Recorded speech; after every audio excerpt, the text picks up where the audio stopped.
జై ముత్యాలమ్మ తల్లికి hi friends, అందరికీ నమస్తే. మరి రోజు తెల్లవారుజామున కొంచెం వర్షం పడుతుందండి. అలాగే రాత్రి కాస్త ఎక్కువ పడింది. ఇంకా పడితే బాగుంటుంది. ఒక్కసారి కనుక మన చెరువులన్నీ నిండిది, చెరువులు మొత్తం ఒకసారి నిండితే చాలా బాగుంటుంది ఫ్రెండ్స్. చెరువులన్నీ ఒకసారి నిండిపోతే గేదెలకి నీళ్ళు ఉంటాయి, అలాగే పంట పొలాలకు కూడా నీళ్ళు ఉంటాయి. ఒకసారి చెరువులు మొత్తం నిండాలని కోరుకుంటున్నాము. అలాగే ఫ్రెండ్స్, ఒకసారి 3 దిక్కులు 4 దిక్కులు వర్షం పడితే ఇంకా ఉన్నాయి కదా, నాటేసుకుంటారు. రోజు కొంచెం వర్షం పడుతుంది. మరి కాస్త కూడా బాగా వర్షం పడితే బాగుంటుంది ఫ్రెండ్స్.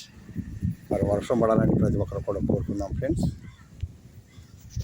అలాగే వానదేవుణ్ణి కోరుకుందాం, వర్షం బాగా పడాలని ప్రతి ఒక్కరు కోరుకుందాం. మాకు కనీసం 1 ఎకరం భూమి లేకపోయినా సరే నేను వర్షం పడాలి, పంటలు బాగా పండాలని కోరుకుంటున్నాను ఫ్రెండ్స్.